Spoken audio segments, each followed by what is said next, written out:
حضور اکرم صلی اللہ تعالیٰ علیہ وسلم ایک مرتبہ مدینہ طیبہ سے گزر رہے تھے، ایک قافلہ تھا۔ طارق المحاربی نام کے راوی ہیں، انہوں نے پوری ایک لمبی حدیث روایت کی ہے۔ کہتے ہیں کہ ہم لمبے سفر سے آئے تھے، ہمارا قافلہ تھا، ہمارے قافلے میں ایک لال رنگ کا اونٹ بھی تھا، سرخ اونٹ جس کو کہتے ہیں، اور اس زمانے میں سرخ اونٹ کی بڑی قیمت ہوتی تھی، بہت مہنگا اونٹ ہوتا تھا۔ حضور پاک صلی اللہ تعالیٰ علیہ وسلم کا گزر وہاں سے ہو رہا تھا، آپ رک گئے، ان لوگوں سے خیر خیریت پوچھی، کہاں سے قافلہ آ رہا ہے، کہاں جا رہا ہے، اور پھر اس کے بعد اس اونٹ کو نبی پاک صلی اللہ علیہ وسلم نے دیکھا اور پسند فرمایا، اور ان سے کہا کیا تم یہ اونٹ مجھے بیچو گے؟ اس قافلے والوں نے کہا ہم بیچیں گے۔ قیمت کتنی ہے؟ ان لوگوں نے بتایا اتنی کھجوریں، یعنی ہم باغیچے کی اتنی کھجوریں لیں گے۔ انہوں نے ایک قیمت بتائی، حضور پاک صلی اللہ تعالیٰ علیہ وسلم اس پر راضی ہوئے، کہا کہ ٹھیک ہے اتنی کھجوروں پر میں راضی ہوں، اونٹ میرے ہاتھ دے دو۔ ان لوگوں کا جو قافلے کا امیر تھا اس نے اونٹ اٹھایا اور حضور کے ہاتھ دے دیا۔ اس وقت رسول پاک صلی اللہ علیہ وسلم کے پاس نہ کھجوریں تھی نہ کوئی سامان تھا، لیکن حضور اونٹ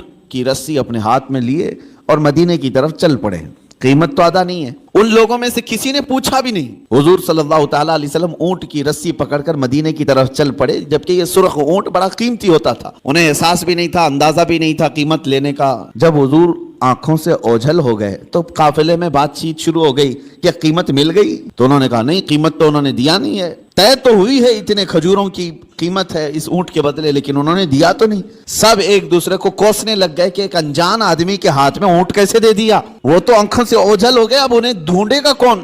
قافلے میں ایک خاتون تھی، ایک عورت تھی، اس عورت نے ہنگامے کو ٹھنڈا کیا اور کہا قریب آ کر لوگوں جھگڑو مت، اس لیے کہ میں نے اس چہرے کو دیکھا، وہ جھوٹا چہرہ نہیں ہو سکتا، ان کی باتوں کو میں نے سنا ہے، وہ شہد سے زیادہ میٹھی ہیں، ان کے بیٹھنے اور اٹھنے کے انداز کو میں نے دیکھا ہے، وہ دنیا کا کوئی عظیم آدمی ہے، انتظار کیوں نہیں کرتے؟ یہاں تک کہ شام ہو گئی اور رات ہو گئی۔ رات کو قافلہ جہاں پڑاؤ کیا تھا سب اپنے اپنے خیموں میں موجود تھے۔ نبی پاک صلی اللہ تعالیٰ علیہ وسلم کے ایک صحابی یا دو صحابہ اپنے ہاتھوں میں کھانے کی بڑی بڑی طبق لے کر کے آئے اور اس قافلے والوں سے کہا فلاں بن فلاں کہاں ہے؟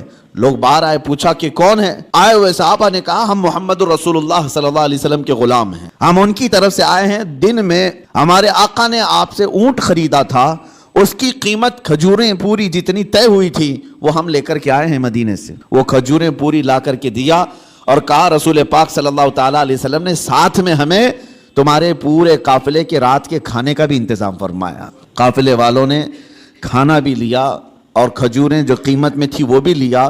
یہ عرب میں اس طرح کا پہلا واقعہ تھا، ورنہ جو نظروں سے اوجھل ہو گیا وہ ہمیشہ کے لیے ختم ہو گیا۔